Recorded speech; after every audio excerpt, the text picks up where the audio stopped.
Year? Praise the Lord. Kita niyo po yung ating pag-aaralan. Mapit ako keyboard man. Ito niyo po yung nasa harapan, yung ating po pag-aaralan. Pakibasa nga po ng sabay-sabay. Handa, simulan. You crown the year with your goodness. Ang hina naman. You crown the year with your goodness. Isa pa po, handa, simulan. Your crown the year with your goodness. Your crown, you crown. Praise the Lord. Saan po yan makikita? Mga awit 65 at 11. Isa-isahin natin yung salita na nandun dito sa verse na ito. Basahin po ng mga kapatid na lalaki, yung English, handa, simulan. Thou crownest the year with thy goodness, and thy paths from fatness. Kapatid na babae Tagalog, handa, simulan. Iyong tinudulutan ang taon ng iyong kabutihan, at ang iyong mga landas ay nakatabakan. Praise the Lord. Sabi dyan, ang taon. Noong 2000, mga kapatid, noong year 2000, Debbie, year 2000, most likely ang iniisip ng tawag, 2001. Malamang iniisip nila ang 2000. Nung tayo dumating sa 2021, ang iniisip natin ay kung anong mangyayari sa 2022. Amen? Amen? Ngayon, alam niyo po ba na ang Panginoon ay nagpapala bago pa dumating ang taon. Kailan lumilipat ang taon? Mula sa alas 12 ng hating gabi. Pagpatak ng 12:01, ibang taon na siya. Amen? Amen. Legally, literally, ibang taon na siya. 2020. Ang mainam po dito ay ang Diyos ay palaging gumagabay sa atin at nagpapatiuna. Nagpapatiuna siya na hindi dapat mabalisa kung ano ang meron sa loob ng taon na ito. Mas marami bang plague? Ang COVID ay plague. Marami bang sakit? Marami bang bagyo? Ano mangyayari sa politika? Pagdating ng May? Ano mangyayari sa Pilipinas? Ano mangyayari sa trabaho ko? Ano mangyayari sa pag-aaral ko? Maraming ano mangyayari sa pamilya? Mga kapatid, ang sabi ng Diyos, tinutulutan niya ng kanyang, sabihin po natin kabutihan. Kabutihan. Kabutihan. Kabutihan. Sabi, baba ka dito. Dito ka sa tabi ng inyo. Dito ka sa likod. Kung ayaw mo sa harap, dito ka sa likod. Ted, iingat. Gabi dito ka. Pakisunduan ng tabi. Pakisundo ko na. Ayan. Hallelujah. Sabi niya, iyong dinudulutan ang taon ng iyong kabutihan. Yung kabutihan po ng Diyos ay itinalaga na niya. Hindi pa po lumilipat yung alas 12 hanggang alas 12:01. Kailan po nasulat ang Biblia? 2,000 years ago. Napakatagal na nasulat yan. So hindi pa uso ang millennium. Hindi pa siya uso. Hindi pa uso ang 2000. Itinalaga na. Sabi niya, dinutulutan mo ang taon ng iyong kabutihan. Mabuti po ba ang Diyos? Amen. Sigurado tatay, mabuti ang Diyos? Amen. Naalala niyo po ba kung nasaan ang kabutihan ng Diyos? Naroroon siya. Lahat ng tao na mahusay ang pag-isip, ayaw nila ng kasamaan.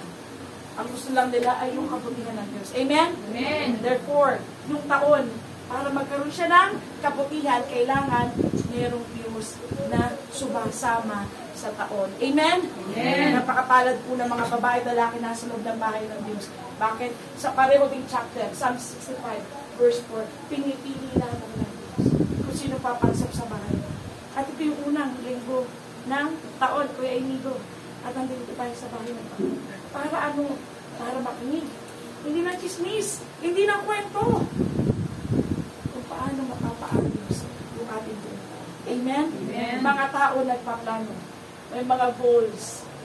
May mga plano. Plano namin ganito, plano namin ganyan. Kung ang pinakamahusay sa lahat ng magplano, ang Panginoon. Sino mga sumasama sa Diyos, sasama dun sa napakaganda niyang plano. Hindi krukad ang plano ng Diyos. Alam niyo krukad? Bako-bako. Pag medyo sumayang plano, liliko ulit. Pag sumayang plano, liliko, hindi bako-bako ang plano ng Diyos. Amen? Napaka-smooth sailing kapag plano po ng Diyos. gusto na maayos ng 2022. Mula January 1 hanggang December 31. Tapos po kami, ayaw mga ate sana. Sino po gusto ng maayos, mahusay, pinagpala, punong-puno ng kabutihan ng Diyos? Kasi alam niyo po ba, plano natin, pag tayo pinagpala ng Panginoon, yung pagpapala natin, tumapot yung sa kasama natin sa bahay. Tama? Pag pinagpala tayo ng Diyos, hindi po na naseseryuhan yung pagpapala, palagi siyang lumalakad. Naniniwala kayo? Amen. Ang pagpapala ng Diyos kasi, hindi yan sapat para sa iyo lang. Palagi siyang umaapang. Nalala niyo yung Psalms 23? May kapla ng tubig. Ang pagpapala ng Diyos umaapang. Palaging meron siyang dadaanan, hindi yan mananatili sa iyo. Pagpapalain pa iba mo. Sabi niya, dinudulutan mo, you crown the year with your goodness. Pumapatak ang taba. Ano yung sabihin ng pumapatak ang taba? Doon tayo sa pumapatak. Sinakita nila patak. Patak ng tubig, patak ng ulan. Ano napansin niyo sa patak? Ang matulog daw. Bumabagsak. Sabi natin tuloy-tuloy. Tuloy. Patak. Sabi niya, pumapatak na taba. Yung taba po nito, hindi literal na taba. Fatness. Ang ibig sabihin ng fatness sa original ay blessing. Sabi natin blessing. Blessing. Yung taon daw, tinuduotan ng Diyos na kabutihan. Tapos pumapatak ang mga pagpapala ng Diyos mula January 1 hanggang December 20. Praise the Lord. Plano ng Diyos. Gagawin ng Diyos? Oo. Lahat ng bagay na iniisip ng Diyos, kayang-kaya niyang gawin. Sabi niya, tutulutan ko na kabutihan ng taon 2022. Nasa sa inyo kung sasama kayo. Sino sasama sa Panginoon? Sino sasama sa Panginoon? Alam ko, sasama ako sa iyo, Panginoon, kayo. Sasama rin kayo? Hallelujah! Hanggang December 31st. Pakinggan natin, paano nga ba na tatanggapin ko yung taon na on top of it, mayroong goodness of the Lord. At pagkatapos pumapatak, kung tag-ulan, may panahon lang tag-ulan. Amen? Ano panahon tag-ulan sa atin? June. Minsan nga may ulan niya, kakalaki ng meron. June. Hanggang kailan? October hanggang August hanggang Actually, mga June. Yan, June, may ulan na yan. June, July, August, September, mahabot pa minsan ng October, December. Kasi may bagyo ng December. Pero hindi all year round. Amen? Hindi all year round. Pwedeng isang linggo ng December, may bagyo, may ulan. Pagdating ng ikalawang linggo, wala. Pwedeng July, pangalawang linggo, meron. Yung pangatlo, wala. Ang sabi ng Panginoon, pumapatak. Nakikita niyo po ba? Pumapatak hanggang doon. Hanggang doon. Hanggang doon. Sabi ng Panginoon, yung tumatanggap sa salita niya, mangyayari sa iyo ang iyong tinatanggap. You claim it and it will be done unto you. Amen? Amen. Amen? Praise the Lord. Tignan po natin. Paano mangyayari na ang pagpapala ng Diyos ay sa bawat araw ng taon? Unang-una, Lamentations 22. Pag binasa niyo po yung 22, tignan po ninyo, ang topic ng 22 ay Lord's Mercy. Sabi natin, awa. Awa. Ang mga kaawaan ng Panginoon, 23 ay bago. Sabi natin, bago. Bago. Bago. Hindi tira-tira.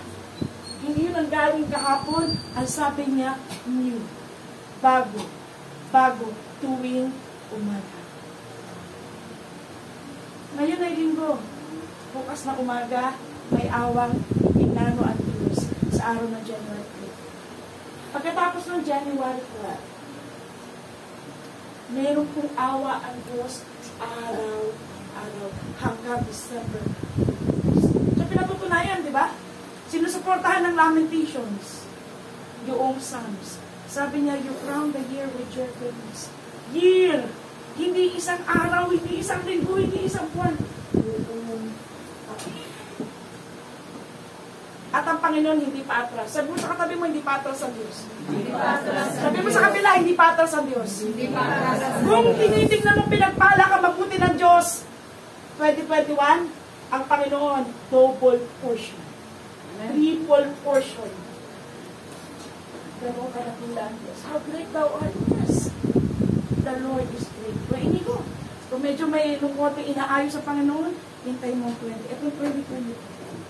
Sabi ng Panginoon, pag pag sino mas sumama sa Kanya, dadaanan ka ng kabutihan. Araw-araw may awa. Araw-araw may awa. Ano man mangyari sa paligid natin, araw-araw may awa. Praise the Lord. Yung awa galing sa makapangyarihan. At wala nakatatayo laban sa makapangyarihan. Wala nakapipigil laban sa makapangyarihan. Amen? Pag sinabi niya, ang awa ay sasayo, araw-araw na taon na ito, sabi mo, Panginoon, tinatanggap ko yung araw-araw na awa. Sa akin, yung araw-araw ng biyaya at awa. Amen? Yung verses dito sa ibang translation are loving kindness. Sabi natin, loving kindness. Loving Alam mo ba kindness. yung loving kindness sa translation ay biyaya at awa. Sino gusto yung may awa at saka biyaya? Amen. Amen. Diyan, mercies. Pero sabi niya, loving kindness. May biyaya ka na, may awa ka na. Amen? Amen? Ang biyaya po ay ano, yung tanggapin mo yung bagay ng Diyos na hindi mo deserve. Hindi mo deserve. Yung awa, huwag mong tanggapin yung bagay na deserve mo. Napakainang. Araw-araw. May biyaya, may awa. Hindi pag-araw lang. Mga kapatid, ang mga anak ng Diyos, na tinutulutan ng kabutihan ng Panginoon, na umapatak ang baba, umapatak yung kanyang pagpapala. Araw-araw may biyaya. Araw-araw may awa. Puri ng Panginoon. Ngayon, ang taon po ay nasa ilalim ng, sabi natin panahon. Panahon.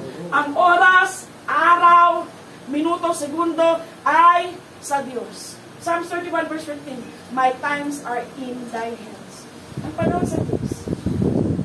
Kaya nga, hindi man mabuting balita, pero ikalooban ng Diyos eh. Katulad ng kamag-anak ni brother, hindi na umabot ng 20, kamag-anak ng kapatid niya, in-laws, hindi na umabot ng 2020. May nakita kong balita, nagbari lang daw sa Makati. Ito pa rin po ng pecha yun, pero parang ito po 20, ano yun eh, bagong taon eh. Pizza dos. Ados? Pizza uno. O A1. Naalala ko last year, nabalitaan ko yung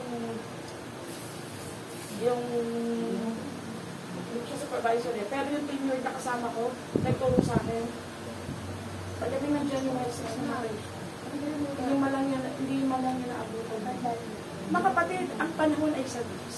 Amen? Amen. Kaya nga sabi ng Panginoon, do not boast about it. Hindi mo alam na. Pero ang Diyos, sabi niya, pinagpala niya ang taon, papapatakin niya yung taba, araw-araw may biyaya, may awa, lalo na kapag tinitigan natin na ang Diyos ang may gawa ng anak para po sa atin. Amen? Amen? Uulitin ko, hindi tayo nagising ngayon dahil lang sa alarm clock, dahil sa boses ng nanay at tatay po natin. Hindi dahil sanay tayo magising. Ang pagising hindi kinasasanayan, yan po ay bunga ng awa lamang. Amen? Amen. Amen. Praise the Lord. So yan, araw-araw may biyaya at meron pong awa. Anong meron sa taon? Kapag po pumapasok ang taon, meron po tatlong bagay lang na dapat po tayong inaayos. Tatlong bagay na napaka-importante po. Sabihin natin, relasyon sa Diyos. Ang hinana, marelasyon sa Diyos. Relasyon sa Diyos. Relasyon sa pamilya. Relasyon sa kapwa. Kapwa. So, meron pong relasyon. Ang relasyon kasi, gumagamit siya ng oras. At yung oras ay ibinibigay ng Diyos. Relasyon sa Diyos, relasyon sa pamilya, relasyon sa kapwa. Bakit kailangan ayusin ang relasyon? Una sa lahat, sapagkat napakahalaga. Kung anong merong relasyon ka sa Diyos, maapektuhan ang sarili mo at ang pamilya. Kung anong meron kang relasyon sa pamilya mo, maapektuhan ka at yung kapwa. Kung anong meron kang relasyon sa kapwa mo, maaapektuhan. Mga kapatid, ang relasyon ay nakakaapekto sa lahat. Tama ba? Tama ba? Pag masaya ka sa kapwa mo, di ba masaya ka? Amen. Pag may gera, masaya ba? Hindi. Diba tama ko? Kung ano yung relasyon, bumabalik lang siya sa iyo. Unahin natin yung pinakamalaga, relasyon sa Diyos. Ulitin po natin relasyon sa Diyos. Relasyon sa Diyos. Unang araw, unang linggo ng taon, dapat po natin pag-isipang mabuti kung paano mapapaayos yung relasyon natin sa Diyos. Kung noon maayos ang relasyon mo sa Diyos, mga kapatid, maging gaya kayo ng Ama niyo sa langit. Ito progress. Amen? Amen. Hindi patras. Hindi stagnant. Ano yung stagnant? Ano yung anal na may tambak? Medyo umagalaw. Hindi ganun. Ang relasyon sa Diyos dapat ay maayos, bumubuti, umuusay. 9:30 po ang gawain. Kung dati dumarating ka ng 8:30, this year darating ka ng 9:45. Mali ang mensahe. Mali ang relasyon. Amen? Amen. Kung maaga ka last year, dapat mas maaga ka. Amen? Tama Amen. ba? Kasi mas may time ka makapaghanda para po sa Lord. Tignan nyo, kapag sakto kayong dumating, hindi na kayo makapaghanda. Ako noon, dalaga pa ako, maaga po ako sa gawa. At mga anak ko, ginigising namin maaga. Para maaga kami sa gawa. Actually, tanghali po ang gawain natin, 9:30. Ano niyo ba tanghali na yung 9:30? Eto, 9:30 tanghali na, di ba? Sa ibang gawain, alas 7. Sa iba, alas 8. Sa iba, 8:30.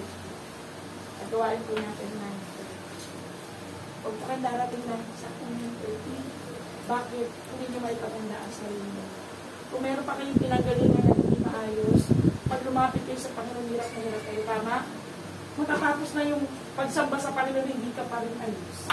Tama po ba? Tama po ba? Kaya huwag kayong darating ng sakto sa oras lang ng 30 kundi mas maaga. Hindi ko lang na-comment sa Ate Carol. Si Ate Carol pinakamaaga noon. Medyo consistent siyang maaga. Tatayo siya o hindi, maaga sa Ate Carol. Magpapaliwanag pa yan, bakit lumagpas siya ng mga 9? Sa kanya, late na 9 o'clock eh. Bakit nag-asikaso pa siya sa nanay niya? Na-appreciate ka, Ate Carol, pag maaga ka sa Panginoon. Why, it doesn't matter kung tatayo ka o hindi. What matters is gusto mo maayos sa sarili mo pag ito niya 9:30. Amen? Amen. Amen? Praise the Lord. Relasyon sa Diyos. Paano ba ayusin ang relasyon sa Diyos? So, pakapyaw ko lang yan kanina. Ito po. Colossians 3:17. Basahin po mga kapatid na lalaki yung English. Alas mo lang. And whatsoever you do in word or deed, do all in the name of the Lord Jesus, giving thanks to God and the Father by you. Praise the Lord. Parang millennia, 2,000. Magkaya kayo pagbasa. Ulitin ko. And whatsoever you do in word or deed, do all in the name of the Lord Jesus, giving thanks to God and the Father by mga kapatid na babae. I-redeem natin mga kapatid na lalaki. Basahin ng Tagalog. Ganda simulan. At anong inyong ginagawa sa salita o sa gawa, gawin ninyong lahat sa pangalan ng Panginoong Yesus. Nagpapasalamat kayo sa Diyos sa pamamagitan niya. Nagsasalita, gumagawa, nagsasalita in word, in deed, do it all in the name of the Lord Jesus Christ. Ano ibig sabihin ng do it all in the name of the Lord Jesus Christ? Alam mo po yung ibig sabihin nun? Do it all in the name of the Lord Jesus Christ. Sabihin natin in honor. In honor. In honor. Panginoon. Bawa, kakain ako ha. Kakain ako. Panginoon, kakain ako para sa'yo. Kakain ako para sa'yo. Iinom ako para sa'yo. Magsasalita ako para sa'yo. Maghahanap buhay ako para sa'yo. In honor. Yung honor, in respect. Sabi natin in respect. In respect. Sabi niya, whether in word or in deed, nagsasalita, o nagtatrabaho, o gumagawa, gawin sa pangalan ng Panginoon. Amen? Amen. Kasi pag ginagawa natin yan, inaayos yung relasyon natin sa Diyos. Mga kapatid, ang pinakamainang gawin sa unang araw ng taon ay ayusin ang relasyon sa Panginoon. Huwag tayong mananit dahil lamang gusto makita ka ng kapwa mo sa Panginoon. Sa Panginoon. Sabi mo sa katabi mo sa Panginoon. Sa Panginoon. Papagupitan po kasi sabi ng nanay, hindi. Papagupit kasi sa Panginoon. Sa Panginoon. Amen? Sabi niya, whatsoever. Alam niyo po ba ibig sabihin na whatsoever? Sabi natin totality. Totality. Kaya nga laging ang pinakamataas ay yung relasyon sa Diyos. Lahat ng patungkol sa Diyos kasi in absolute, in totality sa Panginoon. Whether you drink, whether you eat, whatever you do it all. Do it all. Para sa Panginoon. Pag ginawa po natin yan, ano mangyayari sa Mrs. He will crown your year with His presence. Kasi inaayos yung ating relasyon sa Panginoon. Amen? Tama po ba? Tama po ba?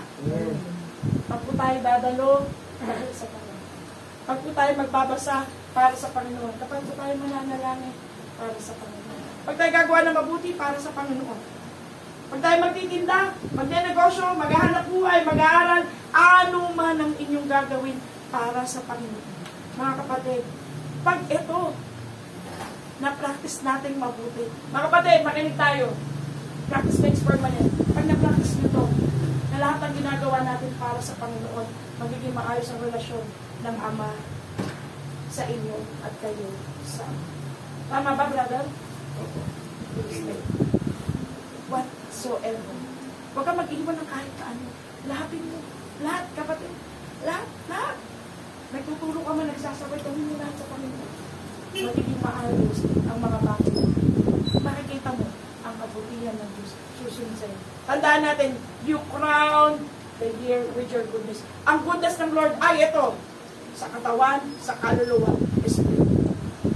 Pag sinabing goodness, hindi laging yung monetary, hindi yan laging financial. Sige nga.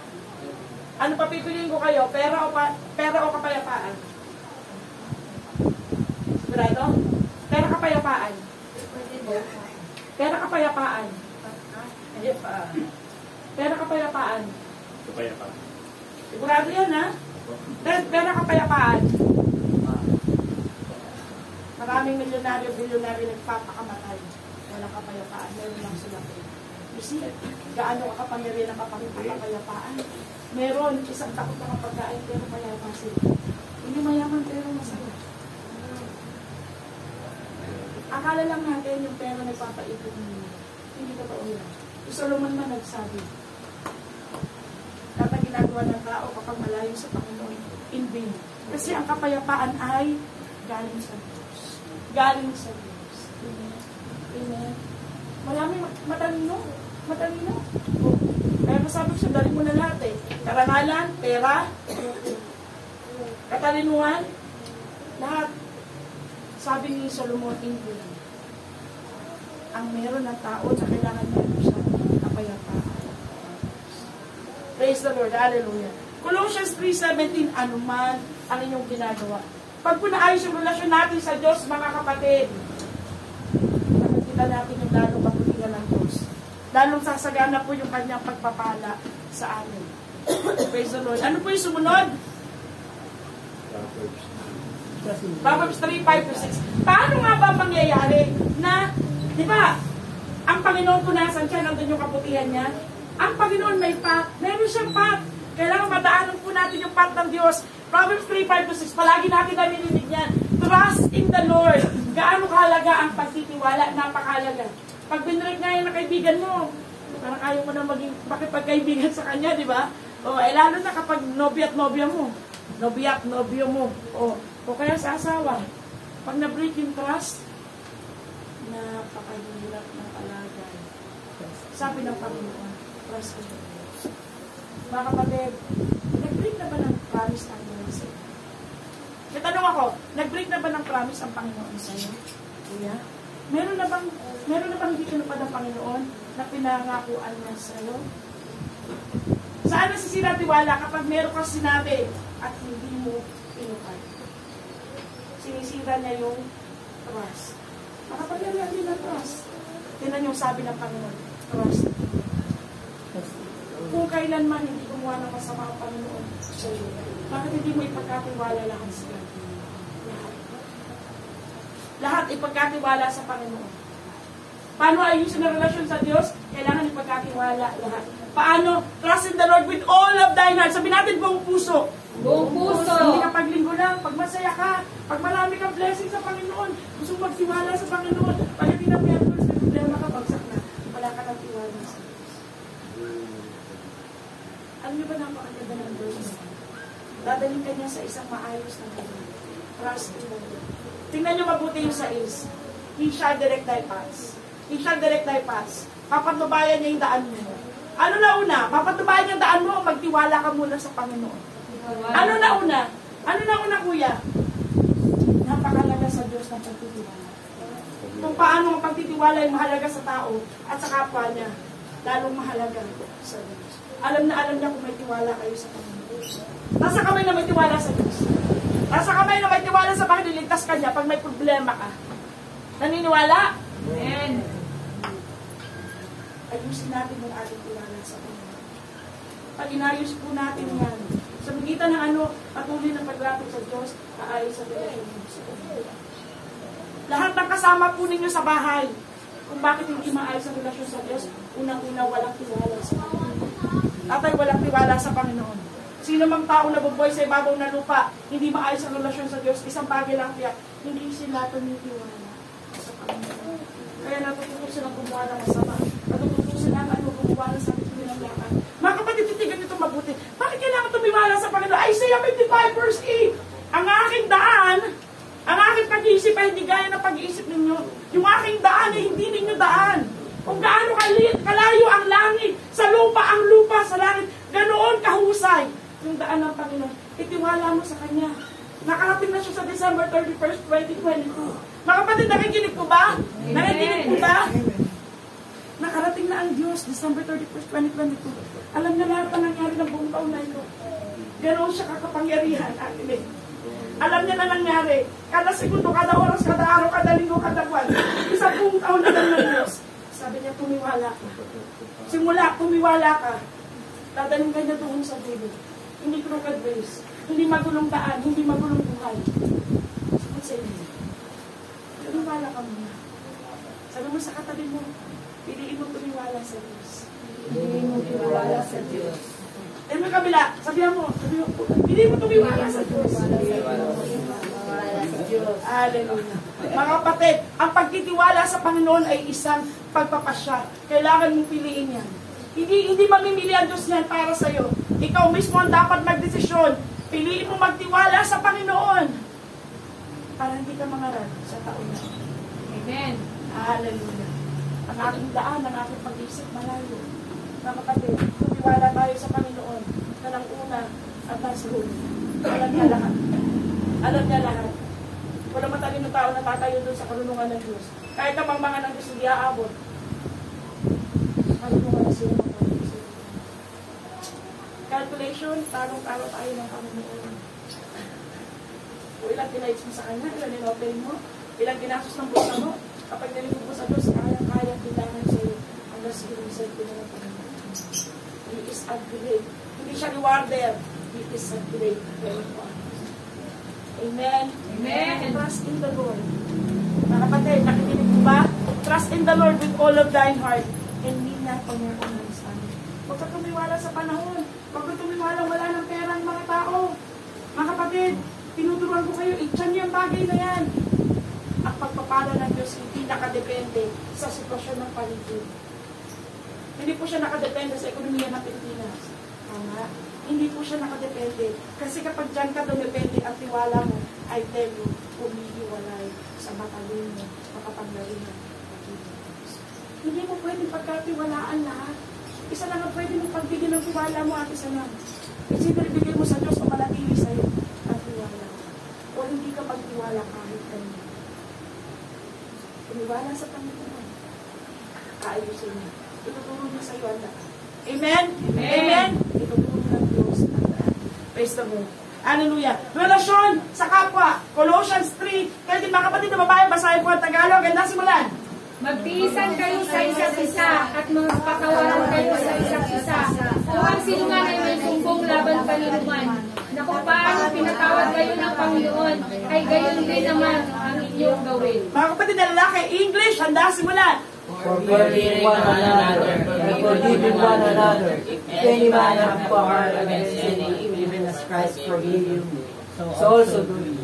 Parang lumanay ng mga kapatid na lalaki dito. Sabi niya, mga tiisan kayo. Sabi mo sa katabi mo, pinagtitiisan kita. Sabi mo sa katabi mo. Sabi mo sa katabi mo, pinapatawad. Pinapatawad na. Mga kapatid, relasyon sa Diyos, una, trust in the Lord with all of thine heart. Proverbs 3:5-6. Relasyon sa tao, Colossians 3:10. Sabi natin, mga tiisan.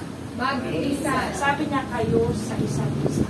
Itong Colossians 3:13 ay relasyon sa pamilya at relasyon sa kapwa.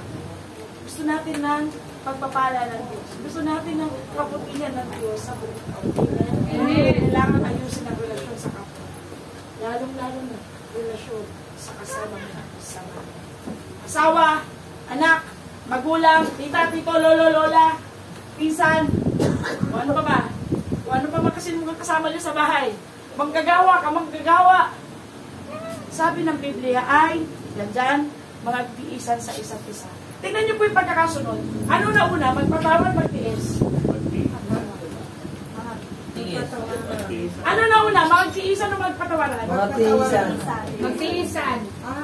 Mga kapatid, palaging merong rason bakit ganyan yung pagkaka-arrangement na pagkakasulat ng Panginoon. Hindi tayo makapagpatawad kapatid pag hindi ka nagtiis. Amen. Mami, hindi ka makakapagpatawad hanggang hindi ka magtiis. Hindi ganun kadali yung luluot ako ng pagpapatawad. Parang madukot yan. Nasa lalagyan ng pagtitiis niya. Nasa pagtitiis. Magtiisan kayo sa isa't isa. Magpatawaran kayo sa isa't isa. Take note, paano? Kung paanong ginawa. Paano nagtitiis ang Panginoon? 2 Peter 3:8, 9. Sabi niya, yung pinapalagay ng mga tao, mapagpaliban ng Diyos, hindi yan tama.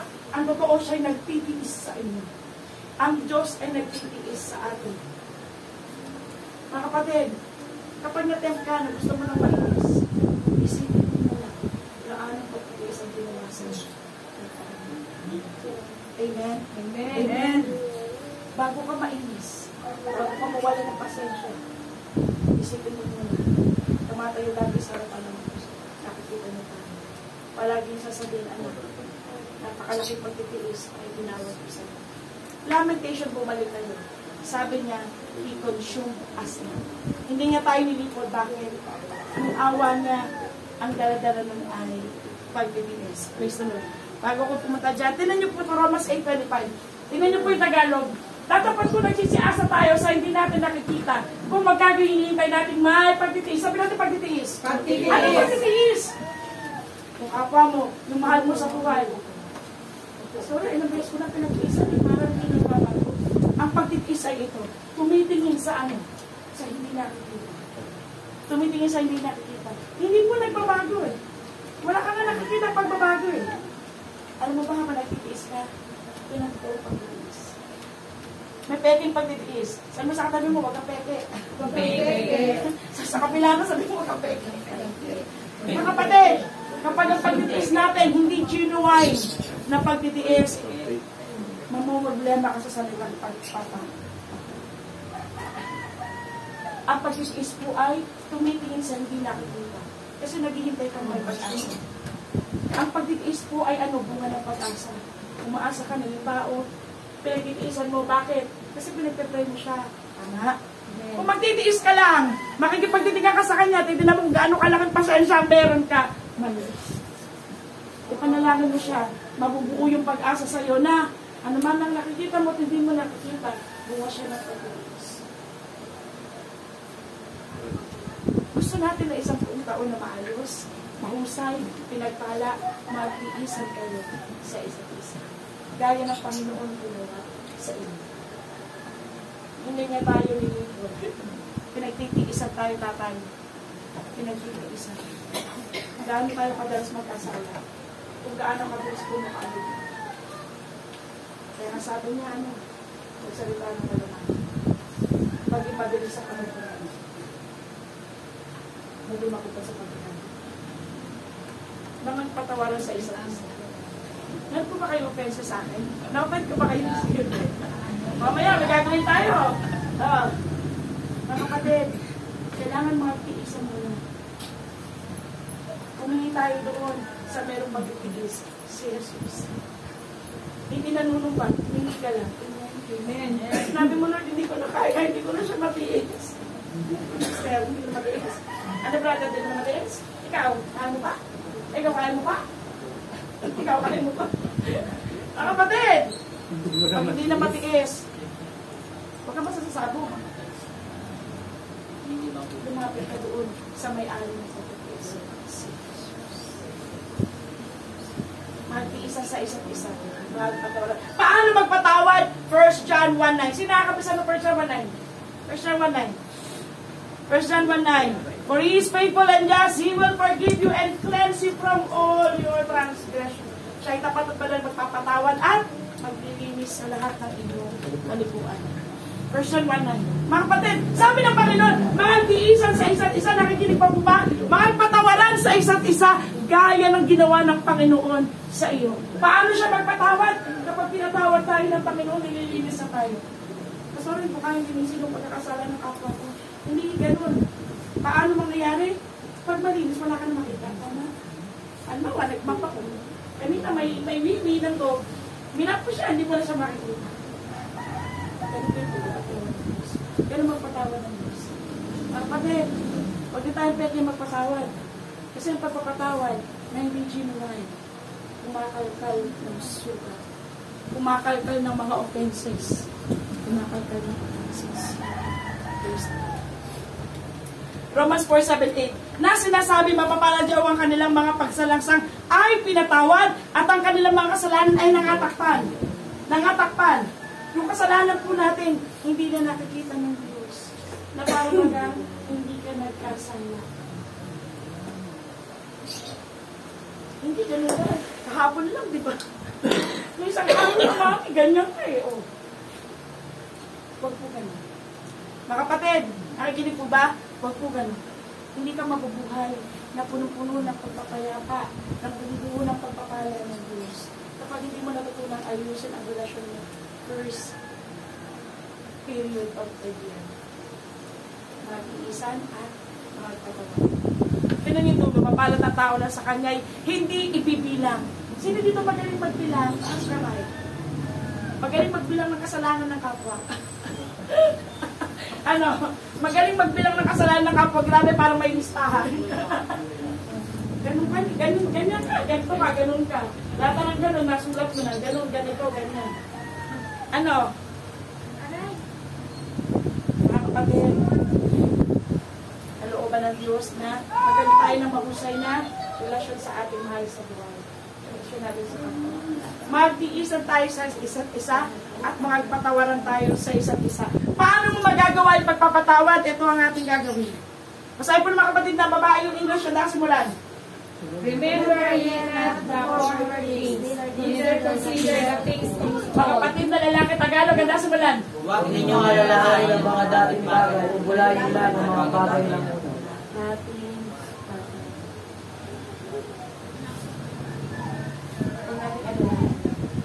Mga kapatid, pag hindi natin sa kapwa natin, ano na kasama natin sa bahay, hindi na magbabago. Mali. Natin. Nangako ang Diyos. Meron siyang gagawin. Anong gagawin ng Panginoon? Pag ginawa niyo 18, susunod itong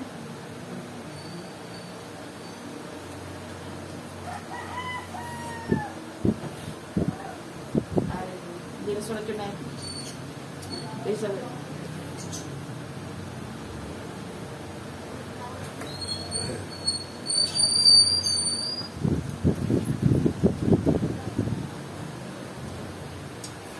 Walang ba ito nakabit? Ito pumalaga po ito. Isaiah 43. So, bumasahin po sa inyo ng eksakto. Nakikita niyo po ito? Sabi niya, behold, I will do a new thing. Now it shall spring forth. Shall ye not know it? I will even make a way in the wilderness and rivers in the desert. Narito ako'y gagawa ng bagong bagay. Kalimutan mo na yung nakaraan. Kalimutan mo na. Kalimutan na. Lalo na hindi pagtitiis. Lalo na hindi pagpapatawad. Kalimutan niyo na po. Sabi ng 18. Bakit? Pag ginawa mo yung 18, gagawin na masunod. Sabi niya, gagawa ako ng bagong bagay. Tingnan mo. Behold.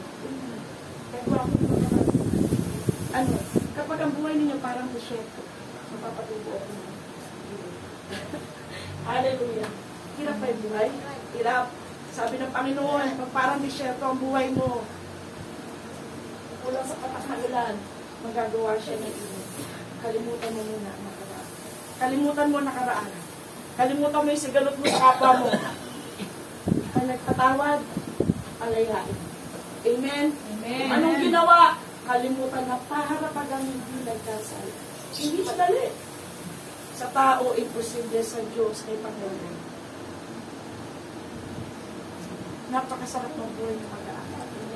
Amen. Napakasarap ng palaya. Mga kapatid, ang pagpapatawad ay pagpapalaya. Pag nagpatawad tayo na totoo, malalaman mo kasi kapag ano pa ang tawag doon is tagabilang. Kasi ganito sila eh. Kasi ganito sila. Kasi ganito sila. Tingnan mo, every time sinasabi mo yan, ikaw mismo rin yun. Maliban din ang pinag-uusapan ninyo. Pero ikaw, yung malooban mo, hindi gumagaan. Kalimutan. Dahil, nagawa ako na. Nakikita ba natin? Sabi niya, do you not see it? Hindi mo ba nakikita? Sabi niya, gagawa ako ng bagong bagay. Sabi ng Panginoon, hindi pa ganun yung malalaman ngayon, gagawa rin ako ng daan sa lupang masukal. Ano yung lupang masukal? Parang wala pa yung daan, parang wala pathway.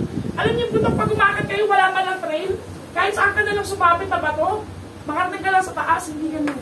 Sabi ng Panginoon, gagawa ako ng bagong bagay. Mga kapatid na parang feeling natin walang plano tayo sa katapusan ng taon na ito. Anong gagawin natin? Sa buhay natin, pamilya natin, trabaho natin, pag-aaral natin, bahay natin, pag-aari natin. Mga kapatid, itingin natin ang ating mata sa Panginoon. Ay, ginagawa siya. Ang Diyos sa mga Diyos sa mga walang. Amen? Amen. Praise the Lord. Hallelujah. Hallelujah. Sinip ko to, hindi ko alam bakit pala. Ako pa nga ito nilagay. Praise the Lord. Sabi po rito,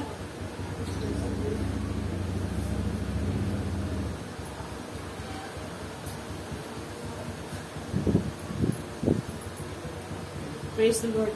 Remember ye not the former things. Huwag natin balikan yung mga dati. Mga kapatid, Happy New Year.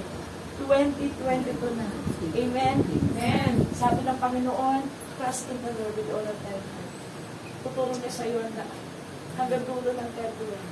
Masaya, maluwalhati, buhay na ganap, at kasiyasiya. Puspos sa spirito, puspos sa kaluluwa, puspos sa katawan. Amen. Napakabuti ng Diyos. Ang kanyang kagandahan ng loob ay bago.